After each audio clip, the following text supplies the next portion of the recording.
Hello, everybody. So, the episode about Life is a Hard Pill to Swallow, which was the coming of age episode, was so well received that I decided that I wanted to just do an extension through this unfiltered voice note. There's some things that I perhaps didn't go in depth with, or there are things that I didn't say, or things that I did not discover or talk about, or whatever else it is that I think can be expounded on in this quick unfiltered voice note. And there's one point in particular that I didn't get to fully get into about friendships and relationships. And it is the whole idea of being unequally yoked, right? Now, when the Bible talks about being unequally yoked and that context, everybody usually looks at it within the framework of marriage and intimate relationships and your relationship with God and all of those things. Now, that is one portion of it, but I want to talk about being unequally yoked in friendships and being unequally yoked in relationships, and determining where you go when you realize that you and somebody are not on the same page in the same book anywhere, any time at all. And I've realized that when I've had issues with my friendships over the last 2 to 3 years, or just generally, and I can't quite put my finger on it, and I'm just like, what is the issue that we're having here? Or what is causing that blockage or whatever? I typically land on, or usually land on, the idea of us being unequally yoked, right? And I'm not going to go into it in depth, but what I want you guys to think about is this idea of self-esteem. Me and my friend Kim always talk about self-esteem and self-worth, and the idea of people being unable to show up for you in a friendship if they're unable to show up for themselves. And it's something that sounds so simple, but like a lot of times when you find that there's this friction and this tension in your relationships with your friends, it's usually because it has absolutely nothing to do with you, and it has everything to do with how they are perceiving or viewing themselves. Now, I'm not trying to take the accountability and responsibility from you altogether, because a lot of times we don't take responsibility for ourselves. But I realize that in friendships, you can't walk and sorry for people. You can't walk and just be like, okay, well, I realize that she don't view herself in any way, and she's not able to show up for herself. She don't know how to stand up to her boyfriend. She don't know how to say anything when somebody hurt her feelings. She don't know how to be an advocate for herself. But I guess she can be a good friend for me. Somebody who is unable to be an advocate for themselves cannot be an advocate for you. And somebody who is unable to advocate for themselves cannot advocate for themselves in a relationship with you. So what you will find is that a lot of times you are hurting people, upsetting people, getting in people's ways, stepping on people's toes. And because they're unable to advocate for themselves in life, and by extension, they're unable to advocate for themselves in relationships and unable to advocate for themselves with you, the friendship now becomes this weird, awkward, tense thing. And before you know it, you're on TikTok telling people, come along with me as I go to my birthday party that nobody came to. You know what I mean? So that is one thing in terms of being unequally yoked. But as it relates to relationships, yes, we know about Christianity, or we know about religion, and we know about spirituality and all of those things. And we'll also like to take it a little further when it comes to being unequally yoked and talk about money. But a part of being unequally yoked is about mindset. And the way that you view yourself is one part, as I mentioned earlier, but another part of it is, how do you feel about the future, the present, and the past? Are you able to live in the present? Are you able to be graceful and give yourself grace about the past? And are you able to push towards the future? Those are questions that you have to ask. And when somebody does not deal with the past, the present, and the future in the same way that you do, or there is no synergy when it comes to that, that can also cause an issue. So that is something that I've learned when I think about like my coming of age. What I realized is that there was a lot of tension that I had with people when we did not have the same views on the future. Not because, oh, I want to be a pilot and you want to be a nurse, but I look at the future in a specific way, like, okay, God will, and okay, it is God's will. Or I look at it in a positive way that is optimistic and look at it as, um, you know, endless possibilities and all of that. While somebody else looks at it as, boy, look like I have to just take it one day at a time. Those things matter. Last thing I will say is when you are as I've gotten older, and this is something that I was talking to my mother about, and I don't know if it was well received. You know, but it's something that I've been thinking about a lot, especially when it comes to family and when it comes to people who are placed in your life because of blood and because of relation. And it's the idea of like, I know you love me, but do you like me? And a lot of times I find that we have our family and we have like your cousins, you have your brother, you have your sister, you have your mother, you have your father, this and that. And there's an obligation to love. And you know, deep down you do love the person is your blood, you love them, and so on. But then there is this whole thing of, do you like me? Will you choose me if in a lineup if I wasn't related to you?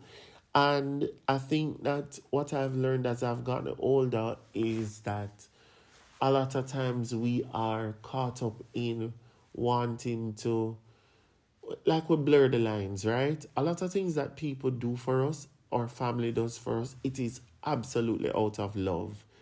And what we need to realize is that we have such a great, big, wide community for us to be able to receive acts of love from the people that are our blood, be liked by our friends, be intimately, lusted after and all of that by our partners.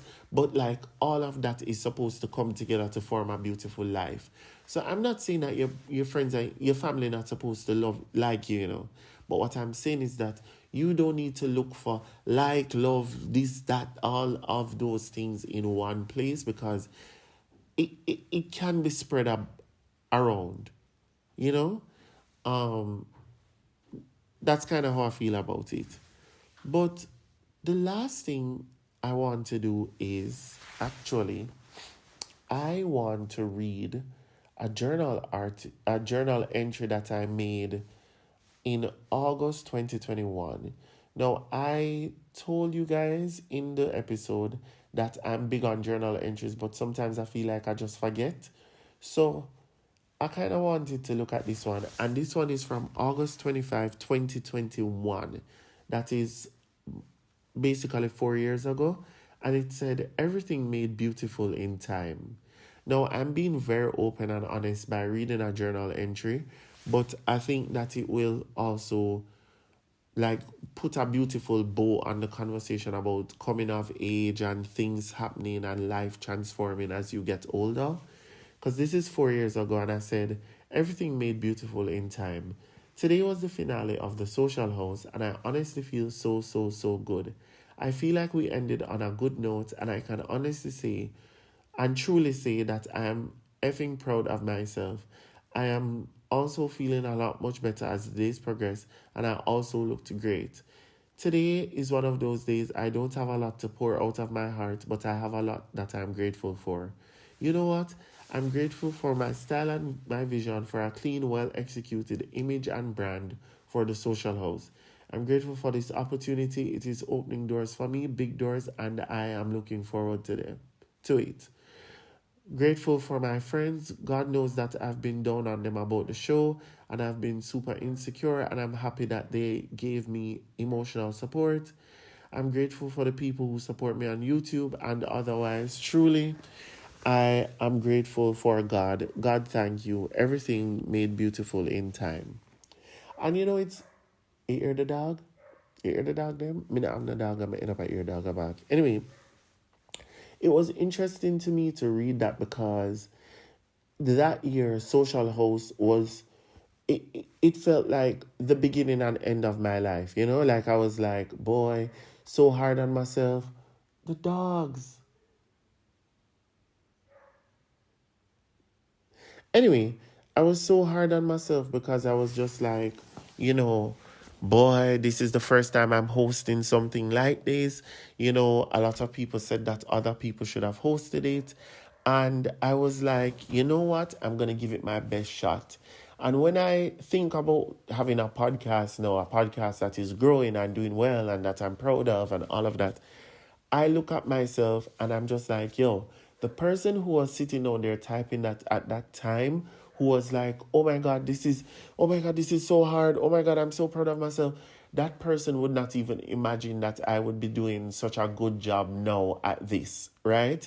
And so my whole idea of coming of age is just like, give yourself the grace, the space, and the time to learn, to change your mind, to grow, to develop, to morph, to form, to be all that you know that you can be, and give everything time because everything is made beautiful in time.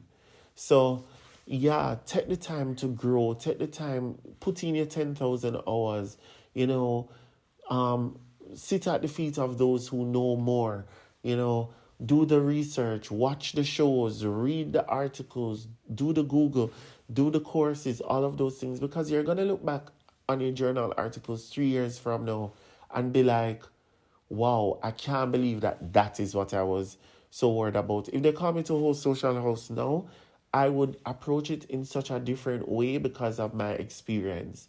And experience really and truly teaches wisdom.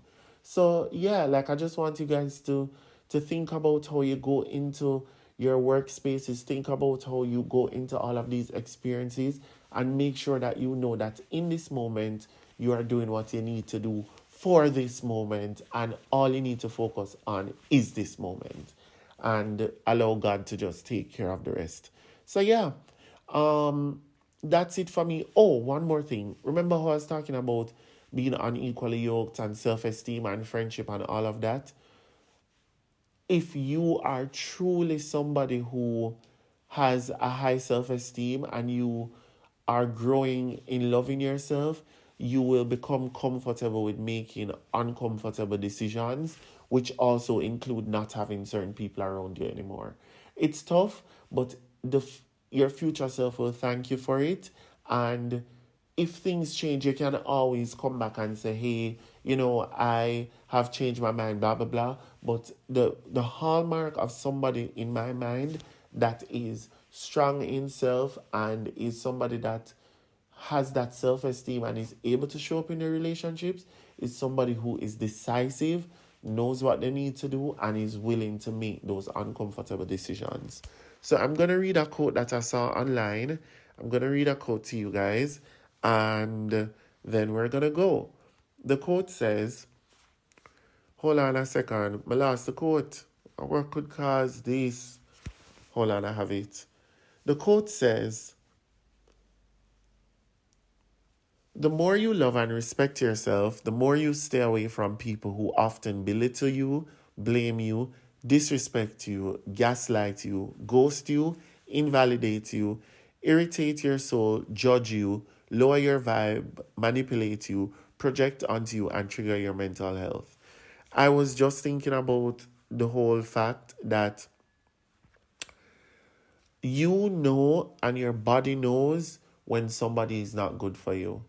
So love yourself, respect yourself, allow yourself to feel what you need to feel, and act and respond accordingly. And remember that there are people that you love, that it's okay if you don't like them, and there's enough like to go around and there's enough love to go around. So have a good one.